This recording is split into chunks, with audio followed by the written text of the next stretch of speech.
Baik, Assalamualaikum warahmatullahi wabarakatuh. Pertama-tama yang saya hormati Ibu Siti Mukarromah SE MSI selaku dosen pengampu mata kuliah akuntansi sektor publik dan teman-teman sekalian.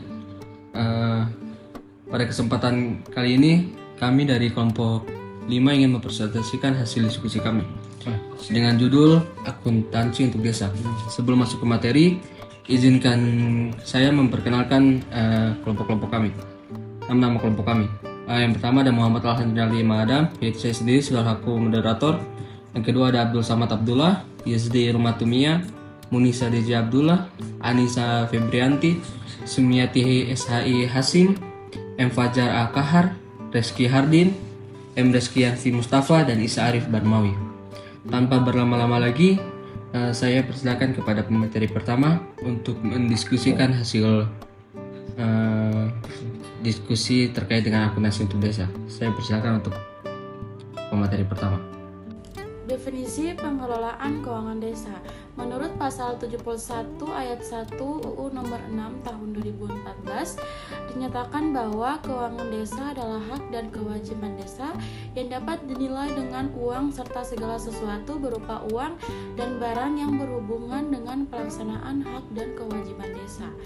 Selanjutnya pada ayat 2-nya dinyatakan bahwa adanya hak dan kewajiban akan menimbulkan pendapatan, belanja, pembiayaan, dan pengelolaan keuangan desa.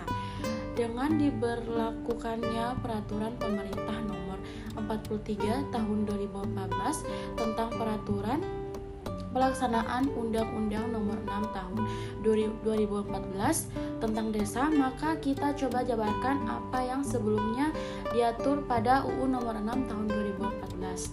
Di antaranya, pasal 93 ayat 1 menyatakan bahwa pengelolaan keuangan desa meliputi perencanaan, pelaksanaan, penatausahaan, pelaporan, dan pertanggungjawaban.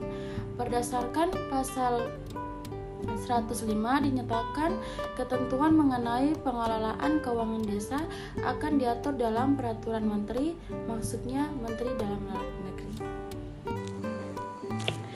Pengelolaan keuangan desa. Sebagaimana telah dinyatakan sebelumnya, pengelolaan keuangan desa meliputi perencanaan, pelaksanaan, penatausahaan, pelaporan, dan pertanggungjawaban yang didapat dijelaskan sebagai berikut. A. Rancangan peraturan desa tentang APBD dibuat disampaikan oleh kepala desa dan dibahas dengan Badan Permusyawaratan Desa untuk disepakati bersama paling lambat bulan Oktober tahun berjalan. B. Rancangan peraturan desa tentang APBD desa yang telah disepakati disampaikan oleh kepala desa kepada bupati atau wali kota melalui camat atau sebutan lain paling lambat 3 hari sejak disepakati untuk dievaluasi pengelolaan keuangan. Terima kasih kepada moderator karena memberikan saya kesempatan untuk membaca sedikit tentang pengelolaan keuangan desa. Di sini pada tahap pelaksanaan sebagai setuju. Yang pertama yaitu semua penerimaan dan pengeluaran desa dalam rangka pelaksanaan kewenangan desa dilaksanakan melalui rekening kas desa. Yang kedua, semua penerimaan dan pengeluaran desa harus didukung oleh bukti yang lengkap dan sah. Yang ketiga, pemerintah desa dilarang melakukan pemungutan sebagai penerimaan desa selain yang ditetapkan dalam peraturan desa. Yang keempat, bendahara dapat menyimpan uang dalam kas desa pada jumlah tertentu dalam rangka memenuhi kebutuhan operasional pemerintah desa. Selanjutnya, pengeluaran desa yang mengakibatkan beban APBD desa tidak dapat dilakukan sebelum rancangan peraturan desa tentang APBD desa ditetapkan menjadi peraturan desa. Yang terakhir, pengeluaran desa untuk belanja pegawai yang bersifat mengikat dan operasional perkantoran yang ditetapkan dalam peraturan kepala desa. Sekian dari saya kembalikan ke moderator. Pengelolaan keuangan desa. Penatausahaan bendahara desa wajib A. Melakukan pencatatan setiap penerimaan dan pengeluaran serta melakukan tutup buku setiap akhir bulan secara tertib. Penatausahaan penerimaan dan pengeluaran dilakukan menggunakan buku kas umum, buku kas pembantu, pajak dan buku bank. B. Mempertanggungjawabkan uang melalui laporan pertanggungjawaban. Pelaporan.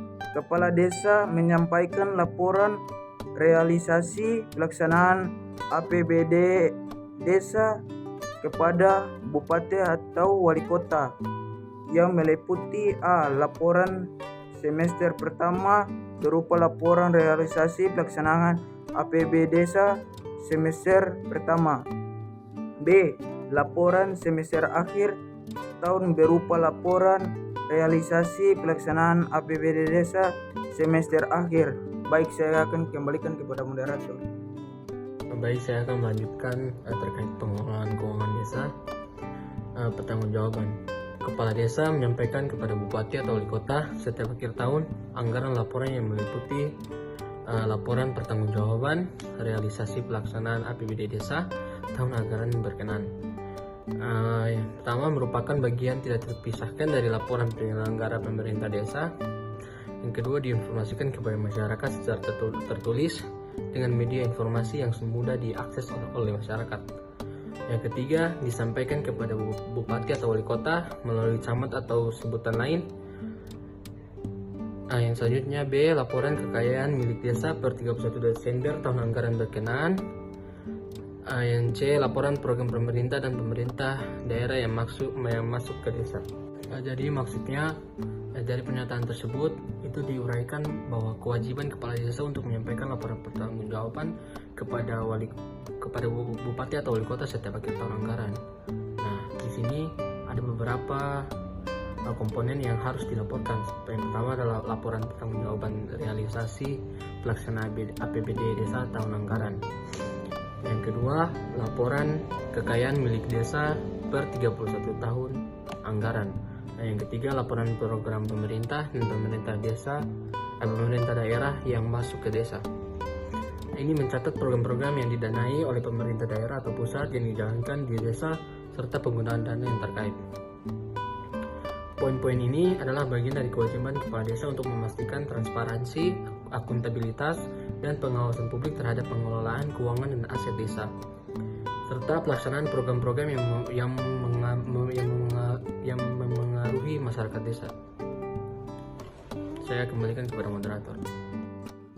Proses akuntansi di desa. Proses akuntansi di desa melibatkan serangkaian kegiatan yang bertujuan untuk mengelola keuangan desa secara transparan dan efektif. Berikut ini adalah langkah-langkah umum dalam proses akuntansi di desa. Yang pertama, pencatatan transaksi keuangan adalah proses mencatat setiap transaksi keuangan yang terjadi dalam sebuah entitas bisnis atau organisasi. Hal ini penting untuk menghasilkan laporan keuangan yang akurat dan transparan. Pencatatan ini mencatat pendapatan, pengeluaran, aset, kewajiban, dan ekuitas. Baik, yang kedua yaitu penyusunan laporan keuangan. Penyusunan laporan keuangan adalah proses pengumpulan atau menganalisis dan menyajikan informasi keuangan suatu entitas pada periode tertentu. Laporan keuangan mencakup neraca, laporan laba rugi, laporan arus kas, dan catatan atas laporan keuangan. Tujuan utamanya adalah untuk memberikan gambaran yang jelas dan transparan mengenai kinerja keuangan serta posisi keuangan entitas tersebut kepada para pemangku kepentingan seperti investor, kreditur, dan pemerintah. Dan yang ketiga yaitu pengendalian intern adalah pengendalian intern adalah proses yang dirancang untuk membantu suatu organisasi mencapai tujuan-tujuannya dengan memastikan efektivitas dan efisiensi operasional kendala pelaporan keuangan serta kepatuhan terhadap peraturan dan kebijakan yang berlaku. Ini meliputi kebijakan, prosedur, dan praktik yang diterapkan dalam organisasi untuk melindungi aset, memastikan keakuratan data dan keuangan, mencegah penipuan, dan memastikan kepatuhan terhadap hukum dan peraturan. Terima kasih kepada moderator telah memberikan saya kesempatan. Di sini saya akan membahas tentang transparansi dan akuntabilitas. Transparansi dan akuntabilitas merupakan dua konsep yang sangat penting dalam konteks pengelolaan keuangan desa. Berikut adalah penjelasan lebih lanjut mengenai kedua konsep ini. Transparansi mengacu pada keterbukaan dan keterbacaan informasi keuangan serta proses pengelolaan keuangan yang dilakukan oleh pemerintah desa. Secara khusus, transparansi dan konteks akuntansi desa.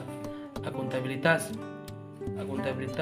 mengacu pada kewajiban dan tanggung jawab pemerintah untuk bertanggung jawab pengelolaan keuangan dan penggunaan dana publik. Aspek penting dari akuntabilitas.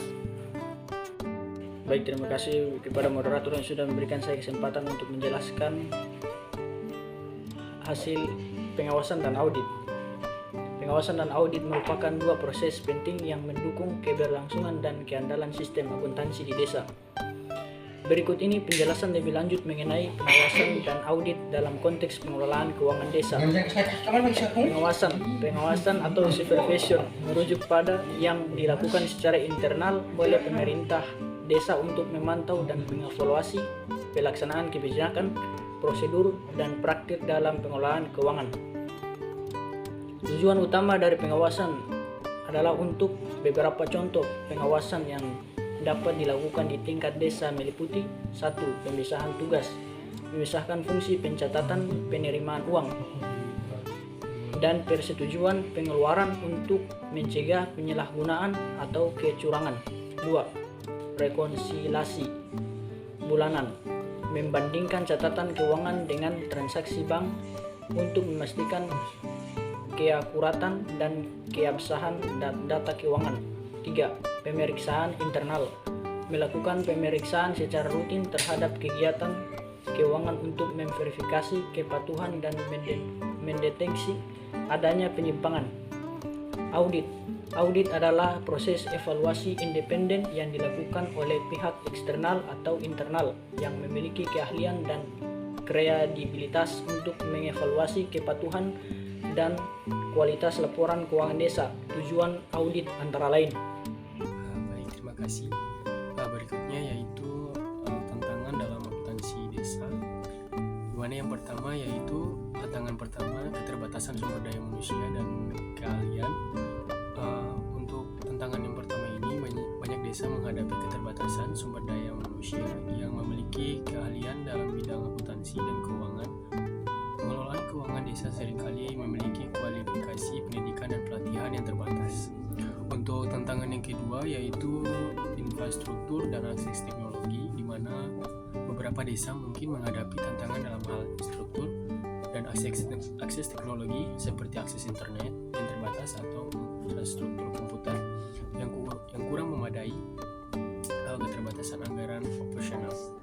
Yang ketiga yaitu kepatuhan terhadap standar akuntansi yang berlaku, di mana tantangan ini desa-desa seringkali menghadapi keterbatasan anggaran opsional untuk mengelola keuangan secara efektif. Nah, ini termasuk biaya untuk melaksanakan audit dan konsultasi keuangan yang profesional. Sekian dari saya. Oke, terima kasih kepada moderator telah memberikan saya kesempatan. Pada sini saya menjelaskan apa yang dimaksud dengan mengatasi tantangan akuntansi desa dan pendidikan dan penelitian, pemanfaatan teknologi yang tepat, kolaborasi dan kemitraan. Nah, sini satu yaitu solusi dalam mengatasi tantangan. Ini berarti mencari cara tahu langkah konteks untuk menyelesaikan masalah atau hambatan yang dihadapi dalam praktik akuntansi desa. Contohnya bisa mencakup peningkatan transaksi keuangan, meningkatkan pengasahan atau peningkatan pelaporan keuangan. Dua yaitu pendidikan dan penelitian. Sini mengacu pada pentingnya peningkatan pengetahuan dan keterampilan personel terkait akuntansi desa. Dengan memberikan penelitian yang menerapkan proposal terkait akuntansi desa itu sendiri, dan dengan memberikan pendidikan penelitian yang memadai, personel akan lebih siap mengelola dan melaksanakan praktik akuntansi tetap. Dan tiga yaitu manfaatkan teknologi yang tepat. Ini berarti menggunakan teknologi informasi dan komunikasi yang sesuai untuk mendukung praktik akuntansi desa. Contohnya adalah penggunaan perangkat lunak akuntansi yang sesuai, sistem informasi keuangan atau platform pelaporan elektronik. Dan selanjutnya itu kolaborasi dan kemitraan. Maksud adalah bekerja dan sama dengan pihak lain, baik itu instansi pemerintah, lembaga keuangan, komunitas atau organisasi non pemerintah. Untuk meningkatkan pelaporan keuangan desa, kolaborasi ini dapat memperluas sumber daya pengalaman dan dukungan yang diperlukan untuk meningkatkan praktik akuntansi desa. Oke, itu saya bisa dapat saya jelaskan. Sekian dari saya. Wabillahi taufiq. Assalamualaikum warahmatullahi wabarakatuh.